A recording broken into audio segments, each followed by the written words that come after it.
নমস্কার, আশা করি আপনারা অনেক ভালো আছেন। সোজা ঘরোয়া রান্না উইথ তপতি চ্যানেলে আপনাদের অনেক স্বাগত। আজকে আমি এখানে টক দই, সুজি, চালের গুঁড়োতে একটা সুন্দর রেসিপি বানিয়ে আপনাদেরকে দেখাবো, যেটা কিন্তু খেলে আপনাদের অনেকক্ষণ পেট ভরা থাকবে আর হেলদি একটা খাবার। একটা পাত্র নিয়ে নিয়েছি, 1 কাপ মেপে আমি সুজি নিয়ে নিলাম, ওই কাপ মেপে 1 কাপ চালের গুঁড়ো নিয়ে নিলাম, পরিমাণ মতো লবণ নিয়ে নিলাম, আর নেবো 1 বাটি মতন টক দই।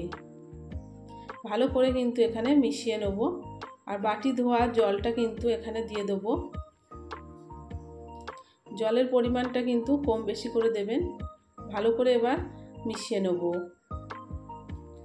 মেশানো হয়ে গেলে কিন্তু এখানে আমি 5 থেকে 10 মিনিট রেস্টে রেখে দেবো। সুজিটা কিন্তু অনেকটাই ফুলে ওঠে দই দেওয়ার ফলে। টমেটো কুচি দিয়ে দিয়েছি আর ধনেপাতা কুচি দিয়ে দিলাম। ভালো করে মিশিয়ে আমি এখানে 10 থেকে 15 মিনিট রেখে দেবো রেস্টে। দেখুন মেশানো কিন্তু হয়ে গেছে। একটা তড়কা প্যান নিয়ে নিয়েছি, অল্প পরিমাণ সর্ষের তেল দিয়ে দেবো।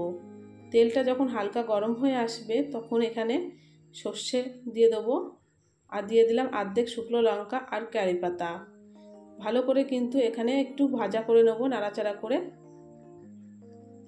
ঢাকনাটা তুলে নিলাম 15 মিনিট বাদে। দেখুন কতটা গাঢ়ত্ব হয়ে গেছে। আর এটা কিন্তু পাতলা করলে হবে না ব্যাটারটা। বেকিং পাউডার দিয়ে দেবো এখানে, আর বেকিং সোডা দিয়ে দেবো। বেকিং পাউডার বেকিং সোডাটা কিন্তু সমান পরিমাণে এখানে দিলাম, দিয়ে আবারও ভালো করে নাড়াচাড়া করে নিতে হবে যাতে কোনো দলাভাব না থাকে। এবার তড়কা প্যানে যে তেল দিয়ে আমি ফোড়নটা তৈরি করেছিলাম সেটা কিন্তু দিয়ে দেবো ব্যাটারের মধ্যে। ভালোভাবে কিন্তু নাড়াচাড়া করে এখানে মিশিয়ে নেব। এখানে একটা পাত্র নিয়ে নিলাম, অল্প পরিমাণ রিফাইন তেল দিয়ে পাত্রটার গায়ে লাগিয়ে নিলাম। ব্যাটারটা এবার ঢেলে দিলাম, দিয়ে একটু সামান্য পরিমাণ এখানে ঝালের জন্য লঙ্কা গুঁড়ো দিয়ে দেবো। আপনারা কিন্তু লঙ্কা কুচিটাও দিতে পারেন। ভালোভাবে এখানে কিন্তু ট্যাপ ট্যাপ করে নেব। একটা কড়াইতে আমি জল গরম করতে দিয়েছি স্ট্যান্ড দিয়ে, এখানে দিয়ে দেবো। 25 থেকে 30 মিনিট কিন্তু এখানে আমি ভাপ দিয়ে নেব। দেখুন জলটা ফুটছিল, হালকা আঁচ কমিয়ে দেবো। দেখে নেবো যে ভেতরটা কাঁচা আছে নাকি।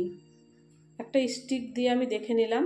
এখানে কিন্তু পুরোপুরি রেডি হয়ে গেছে। ঠান্ডা হয়ে গেলে আমি কিন্তু এখানে নামিয়ে নেব।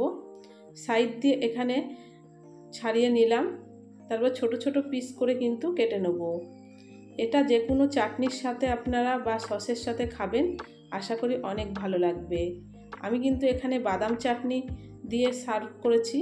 বাদাম চাটনির রেসিপি কিন্তু খুব শীঘ্রই আমি চ্যানেলে দিয়ে দেবো, আপনারা চাইলে দেখে নিতে পারেন। একবার হলেও বাড়িতে রেসিপিটা তৈরি করবেন, আশা করি আপনাদের অনেক ভালো লাগবে। ভালো থাকবেন, সুস্থ থাকবেন, দেখা হবে নেক্সট